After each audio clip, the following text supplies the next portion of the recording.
Hey, I'm back with chapter 14 of Exodus. Talks about crossing the Red Sea. It says, "And the Lord said to Moses, tell the people of Israel to turn back and encamp in front of Pi Hahiroth, between Migdol and the sea," which is the Red Sea. "In front of Baal Zephon, ye shall encamp facing it by the sea. For Pharaoh will say of the people of Israel, they are wandering in the land, the wilderness has shut them in. I will harden Pharaoh's heart, and he will pursue them. And I will get glory over Pharaoh and all his host. And the Egyptians shall know that I am the Lord." And they did so. So what God's talking about is, hey, basically I'm going to allow Pharaoh to come after you, but in the process, whenever God allows the Jews to cross through the Dead Sea, that's when God will destroy Pharaoh and his army, and then he gets the glory out of all of it because he saved the Jews. See what I'm saying? It's very simple to understand.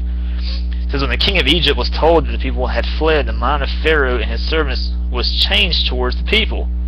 God changed their minds to come after the Jews to, of course, fulfill what God had just said.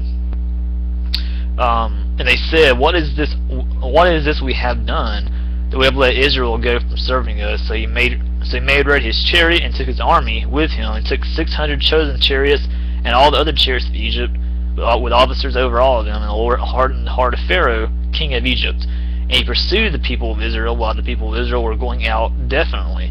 The Egyptians pursued them, all Pharaoh's horses and chariots and his horsemen and his army, and overtook them, and encamped at the sea by Pi Hahiroth in front of Baal Zephon. When Pharaoh drew near, the people of Israel lifted up their eyes, and behold, the Egyptians were marching after them. They feared greatly, and the people of Israel cried out to the Lord. They said to Moses, "Is it because there are no graves in Egypt that you have taken us away to die in the wilderness? What have you done to us in bringing us out of Egypt? Is not this what we have said to you in Egypt? Leave us alone that we may serve the Egyptians. For it would have been better for us to serve the Egyptians than to die in the wilderness." And Moses said to the people, "Fear not, stand firm, and see the salvation of the Lord, which we will work for you today. For the Egyptians whom you see today, you shall never see again." So Moses already knew what was going to happen to the Egyptians. "The Lord will fight for you, and you have only to be silent." The Lord said to Moses, "Why do you cry to me? Tell the people of Israel to go forward.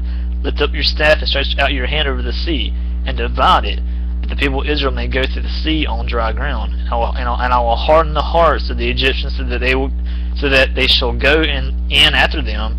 And I will get glory over Pharaoh and all his hosts, his chariots, and his horsemen. And the Egyptians shall know that I am the Lord." Meaning that Jesus is going to prove to them that he is God. There's no other God but him. Amen.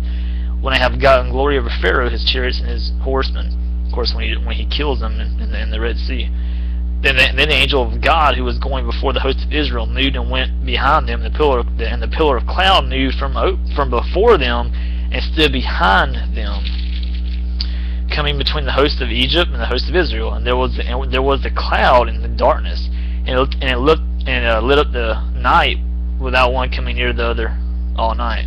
Then Moses stretched out his hand over the sea, and the Lord drove the sea back by a strong east wind all night, and made the sea dry land, and the waters were divided. And the people of Israel went into the midst of the sea on dry ground, the waters being a wall to them on their right hand on their left. The Egyptians pursued and went in after them into the midst of the sea, all Pharaoh's horses, his chariots, and his horsemen. And in the morning watched the Lord in the pillar of fire and a cloud looked down on the Egyptian forces, and threw the Egyptian forces into a panic, clogging their chariot wheels, so that they drove heavily. And the Egyptians said, "Let us flee from before Israel, for the Lord fights for them against the Egyptians." So they recognize that, hey, the God of Israel, who's really Jesus, they're starting to realize that he is God, and there is no other God but him.